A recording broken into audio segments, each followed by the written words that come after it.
Hello friends, మీకు mushrooms అంటే ఇష్టమా? నాకైతే అస్సలు ఇష్టం లేకపోతుండే. వాటిని చూస్తేనే ముట్టుకోవాలంటేనే చిరాగ్గా ఉంటుండే. ఇంకా నాలాగే ఎవరైనా మీలో ఉంటే ఖచ్చితంగా ఇది ఫుల్ వీడియో చూడండి. తప్పకుండా మీరు ఇలా చేసుకుంటే చాలా టేస్టీగా కర్రీ చేసుకుంటారు. ఎందుకంటే మష్రూమ్‌లో మన బాడీకి కావాల్సిన ఫుల్ విటమిన్స్ ఉంటాయి. డి విటమిన్ చాలా ఉంటుంది కదా! తెలుసుకున్న తర్వాత నేను మెల్లిగా అలవాటు చేసుకొని మా పిల్లలకు కూడా అలవాటు చేశాను. అవునండి, ఉల్లిగడ్డ పొట్టుని మీరు ఏం చేస్తారు? పారేస్తారా? నేనైతే ఇలా డబ్బాలో పెట్టి బయట ఎండబెట్టి ఆరిన తర్వాత మిక్స్ చేసి చెట్లకు వేస్తాను. చెట్లకు మంచి కంపోస్టర్ పనిచేస్తది. ఇంకా ట్యాప్ కింద వాటర్‌తో బాగా కడిగిన తర్వాత వేడి నీళ్ళలో వేసుకోవాలి. ఎందుకంటే మష్రూమ్ చాలా మట్టి ఉంటది కదా! ఆ వేడి నీళ్ళలో కడుగుతాం కదా! అవి కూడా చల్లిన తర్వాత చెట్లకు వేసి చెట్లకు మంచి బలము.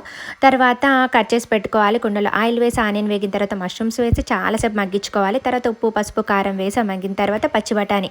ఇప్పుడు పచ్చి బఠానీ బాగా దొరుకుతుంది కదా మార్కెట్‌లో, మన హెల్త్‌కి చాలా మంచిది. అవి వేసి వేగిన తర్వాత మగ్గించుకున్న తర్వాత టమాటా వేసి అది కూడా మగ్గిన తర్వాత ఇంకా నువ్వుల పొడి, ధనియాల పొడి, పల్లీల పొడి, కాజు పొడి, లాస్ట్ కొత్తిమీరతో గార్నిష్ చేసుకుంటే టేస్టీ మష్రూమ్ బఠానీ కర్రీ రెడీ అండి. మీరు కూడా ఒకసారి ట్రై చేసి కామెంట్